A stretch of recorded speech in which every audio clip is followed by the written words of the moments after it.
नमस्कार दोस्तों, सारंगी online tutorials में आप सभी का स्वागत है। पिछले वाले वीडियो में हमने समझा था कि डीएसए क्या होता है, डेटा स्ट्रक्चर क्या होता है और एल्गोरिथम क्या होता है। लेकिन आज एक बहुत ही बड़ा सवाल है, जब आप प्रोग्रामिंग सीख ही रहे हो तो डीएसए सीखने की क्या ज़रूरत है। क्या सिर्फ C plus plus Java Python सीखने से आपको जॉब मिल जाएगा, या फिर डीएसए भी इतना ही ज़रूरी है जितना आपके ये प्रोग्रामिंग लैंग्वेजेस हैं। तो आज के इस वीडियो में हम इन्हीं सवालों का जवाब जानने की कोशिश करेंगे। तो चलिए आज का वीडियो हम शुरू करते हैं। तो आज का वीडियो का पिछली वाली वीडियो में हमने देखा था कि what is DSA, data structure क्या है और एल्गोरिथम क्या है। तो आज हम समझेंगे आखिर कोडिंग और करियर में डीएसए की असली महत्व क्या है, और हम विस्तार से जानने की बड़ी एमएनसी कंपनियां इंटरव्यू में सिर्फ डीएसए ही क्यों पूछती है, ये आज की वीडियो में हम देखने वाले हैं। तो एक छोटा सा एग्जांपल लेते हैं, छोटा सा सवाल है आपके लिए। तो मान लीजिए अपनी लाइब्रेरी में एक किताब ढूंढनी है, एक विशेष किताब आपको ढूंढनी है। इसमें दो केस है। केस ए, आपके पास केवल 10 बुक है तो आपको किताब ढूंढने में आसानी होगी। 10 किताब के ढेर में कुछ सेकंड लगेंगे आपको, बिना किसी व्यवस्था के भी आप वो पुस्तक ढूंढ पाएंगे। लेकिन अगर वही 10 लाख किताब आपके पास हो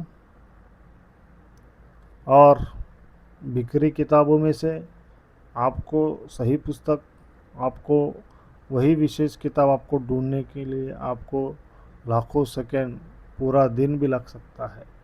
तो अगर डेटा का वॉल्यूम बिना उचित डेटा स्ट्रक्चर उतने बड़े स्तर पर सर्च करना असंभव है। समस्या जब डेटा बढ़ती है तो पुराने तरीके काम करना बंद कर देता है। इसके लिए हमें नया तरीका क्या है, डीएसए। डीएसए से आपका क्या होगा, सर्चिंग फास्ट हो जाएगा। तो यही काम अगर आप कंप्यूटर या डेटा स्ट्रक्चर से करते हो तो सबसे जल्दी डेटा ढूंढने का तरीका आपको एल्गोरिथम से तय करना है, और उस किताबों को स्टोर करने के लिए आपको एक उचित डेटा स्ट्रक्चर की चयन करना ज़रूरी है। तो ये आपका जो सवाल है उसका आंसर ये है कि अगर आपके पास इफ़िशिएंट डेटा स्ट्रक्चर और एल्गोरिथम है उसे सर्च करने के लिए, तो ये आपका ये सॉल्यूशन इफ़िशिएंट होगा। तो डीएसए सीखना इतना ज़रूरी क्यों है, तो डीएसए की आवश्यकता ही क्यों है, आपके प्रोग्रामिंग में डीएसए की आवश्यकता क्यों है। तो पहला कारण है फास्ट प्रोग्राम्स। तो हर प्रोग्रामर चाहता है कि उसका प्रोग्राम जल्द से जल्द चले। अगर एक प्रोग्राम किसी काम करने को 10 सेकंड लगाता है तो दूसरा प्रोग्राम वही काम 1 या 2 सेकंड में करता है, तो कौन सा बेहतर होगा। तो बिल्कुल आप कहोगे कि 2 सेकंड वाला या 1 सेकंड वाला प्रोग्राम फास्ट होगा। तो डीएसए हमें यही इफ़िशिएंट सॉल्यूशन बनाना सिखाता है। उचित डीएस और एल्गोरिथम का उपयोग करने से आपका प्रोग्राम का रन टाइम भी भारी मात्रा में डिक्रीज हो जाता है। तो उसका दूसरा कारण है मेमोरी इफ़िशिएंसी भी है, तो मेमोरी की बचत भी है। तो कई प्रोग्राम सही चलता है लेकिन बहुत ज़्यादा मेमोरी इस्तेमाल करना लगता है। तो सही डेटा स्ट्रक्चर चुनने से हम मेमोरी की बचत कर सकते हैं। यह काम रैम और मेमोरी स्टोरेज का उपयोग करके कम से कम स्टोरेज का उपयोग करके आपको प्रोग्राम को रन करने में आपको मदद करती है डीएसए। तो तीसरा कारण है प्रॉब्लम सॉल्विंग स्किल्स। तो डीएसए आपको केवल कोड लिखना ही नहीं सिखाता है, यह आपके सोचने के तरीका भी सिखाता है, जिससे आपका सॉल्यूशन, बड़ा से बड़ा सॉल्यूशन उसको कैसे सॉल्व करना है। किसी भी बड़े प्रॉब्लम को आप छोटे हिस्सों में बांटकर उसका सॉल्यूशन निकालना सीखते हैं। तो यही है प्रॉब्लम सॉल्विंग स्किल। तो यही स्किल एक अच्छे सॉफ्टवेयर इंजीनियर या प्रोग्रामर की पहचान होती है। तो एक रियल लाइफ एग्जांपल देखते हैं, जिसमें गूगल सर्च स्पीड। गूगल में आप कुछ भी सर्च करते हो, अरबों वेब पेज में से आपको केवल 0.3 से 0.5 सेकंड के भीतर सटीक परिणाम आपको गूगल ला के देता है। गूगल का एवरेज रिस्पॉन्स टाइम है 0.4 सेकेंड्स। ये किसी जादू के कारण या कुछ अलग करके नहीं। तो यहाँ पे क्या यूज़ होता है, यहाँ पे यूज़ किया जाता है ऑप्टिमाइज्ड एल्गोरिथम्स, और यहाँ पे यूज़ होता है ऑप्टिमाइज्ड एल्गोरिथम के साथ साथ ट्री डेटा स्ट्रक्चर, अच्छा डेटा स्ट्रक्चर जिसके तालमेल से ये सब संभव हो पाता है।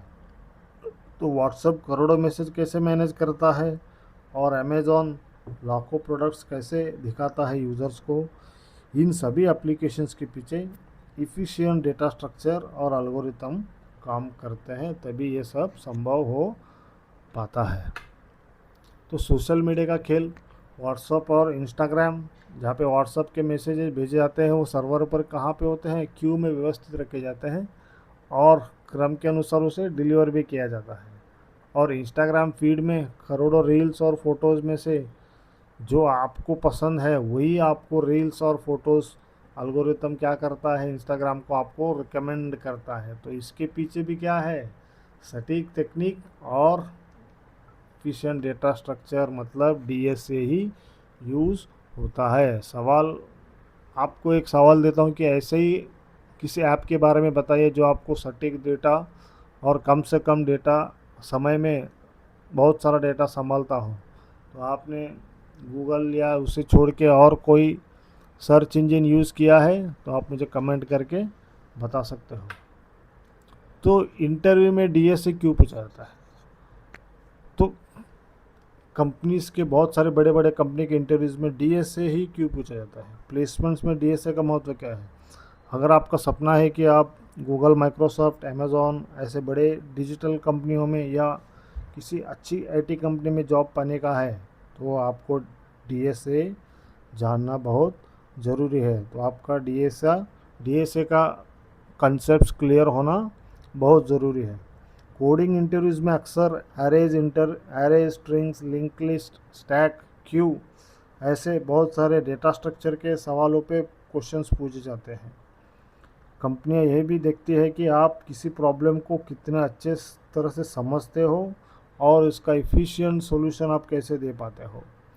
तो इससे बड़ी आईटी कंपनियां ऐसे डेवलपर्स की आवश्यकता होती है जो सिर्फ कोड लिखना नहीं जानता हो, उसे क्या आना चाहिए, इफ़िशिएंट एफर्ट और लेस टाइम में उस समस्या का हल कर सके।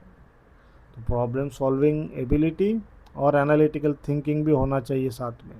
तो ये सब क्या देखती है कंपनियां इंटरव्यू के दौरान देखती हैं ये, और ये सब आपको कहाँ से लर्न करने को मिलता है या फिर आपको कहाँ से ये सब सीखते हो, तो ये सब आप सीखते हो डीएसए से।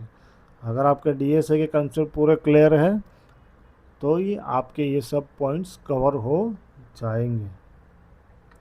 तो अभी आप डीएसए के यही सारी कंपनी जो है अभी हमने देखा है कि गूगल, माइक्रोसॉफ्ट, अमेज़ॉन, ये ड्रीम कंपनियों का अगर आपको कंपनी में जॉब एंट्री चाहिए तो उसका एकमात्र सीधा रास्ता है तो मजबूत डीएसए का ज्ञान या डीएसए के क्लियर कंसेप्ट्स, यही आपको ले जाएंगे आपके सपनों की कंपनी में, जहाँ पे आपको जॉब करने की सपना था उसे हासिल करने के लिए आपको क्या ज़रूरत है, डीएसए के कंसेप्ट्स क्लियर होने ज़रूरी है।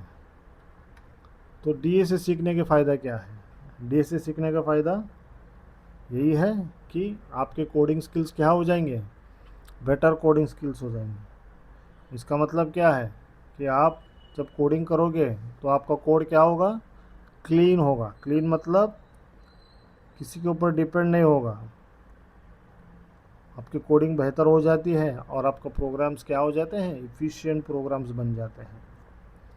और कॉम्पिटिटिव कोडिंग्स में आप भाग ले सकते हो। जैसे ही आप डीएसए सीखते हो तो आप कोड फोर्सेस, लीड कोड जैसे प्लेटफॉर्म्स पर इंटरनेशनल लेवल के कंपटीशन होते हैं जिससे आप उनमें भाग लेकर बहुत सारे सर्टिफिकेट पा सकते हो या फिर प्राइज़ पा सकते हो या फिर रिकॉग्निशन पा सकते हो।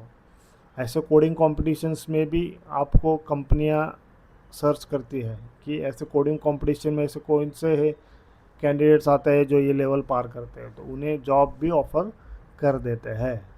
तो करियर में भी आपके कॉन्फिडेंस आ जाता है। जैसे ही आपके डीएसए के कंसेप्ट क्लियर हो जाते हैं तो आपका क्या हो जाता है, आपके अंदर एक अलग सा कॉन्फिडेंस आ जाता है। आपके करियर में भी आपको क्या आ जाता है, कॉन्फिडेंस आ जाता है कि मैं कोई भी इंटरव्यू में अटेंड करके उससे क्रैक कर सकता हूँ।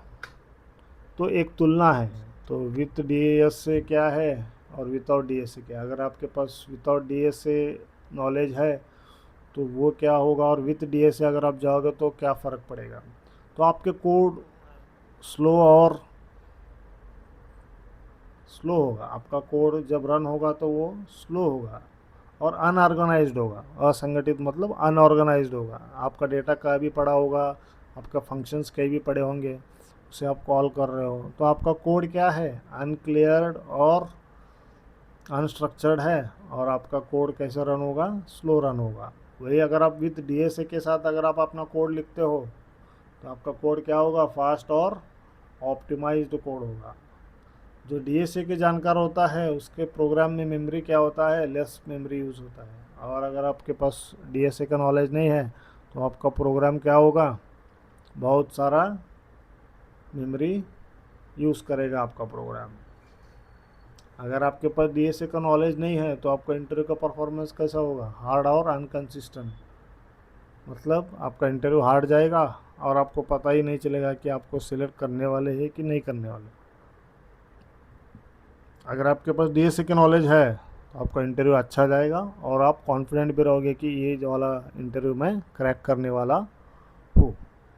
तो कोड स्केलेबिलिटी के बारे में बात करते हैं। विदाउट डीएसए में डेटा बढ़ने पर क्रैश हो जाता है। ऐसे आप कोड लिखोगे विदाउट डीएसए के नॉलेज से कि आपका एप्लीकेशन क्या हो जाता है, क्रैश हो जाता है।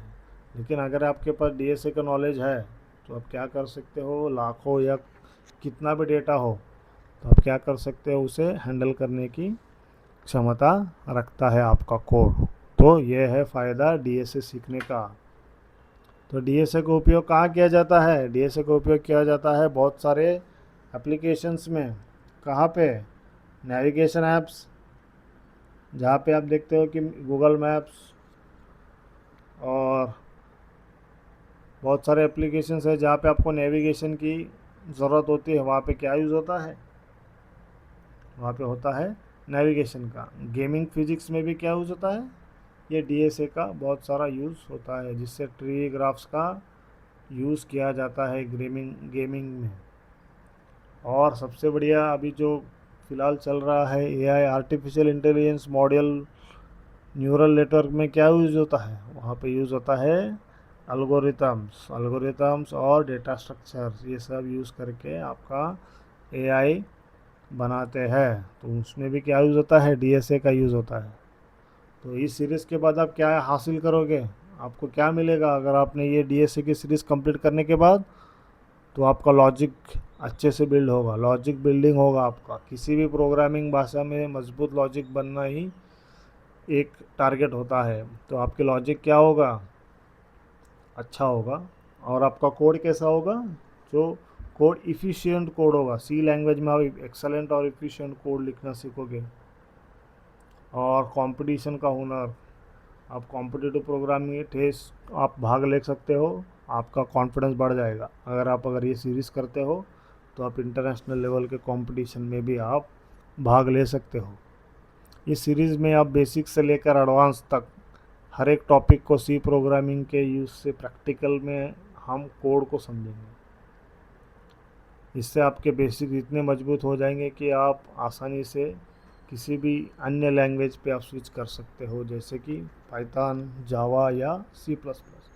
किसी भी प्रोग्राम में आप स्विच कर सकते हो। तो अगले वीडियो में हम क्या सीखेंगे, नेक्स्ट पार्ट में मॉड्यूल 1 पार्ट 3 में हम क्या सीखेंगे, वो है टाइम एंड स्पेस कॉम्प्लेक्सिटी। हम कोडिंग दुनिया के सबसे दो बड़े टॉपिक्स, या आप कह सकते हो दो बड़े कंटेंट है या दो बड़े टेक्नोलॉजीज़ है, क्या है जिसमें यूज़ होता है, टाइम एंड स्पेस कॉम्प्लेक्सिटी, जिनके बिना कोई भी कोडर अधूरा है।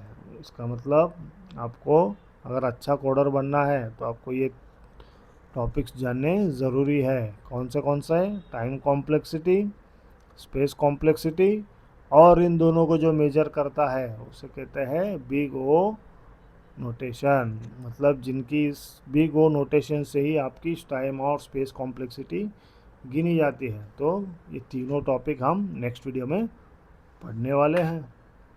तो आज के वीडियो में हमने क्या सीखा है? क्यों सीखे डीएसए, और प्लेसमेंट में आपके कैसे मदद होता है डीएसए का, और अगला रोड मैप क्या है हमारा। इसका मतलब सी लैंग्वेज की मदद से हम बेसिक से एडवांस डीएस सीखेंगे। तो आज के वीडियो में इतना ही।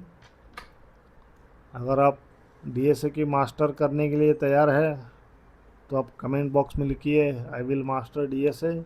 आप पूरा सीरीज़ देखो और अपना डीएसए का मास्टर बन जाओ, ताकि आपके ड्रीम कंपनी में आपको जॉब मिल सके। वीडियो को लाइक करें, शेयर करें, और दोस्तों के साथ भी ये वीडियो शेयर करें। जिन्हें भी डीएसए में मास्टर करना है उनके साथ आप ये वीडियो शेयर कर सकते हो। और सारंगी ऑनलाइन ट्यूटोरियल्स को सब्सक्राइब करना मत भूलना। Thank you.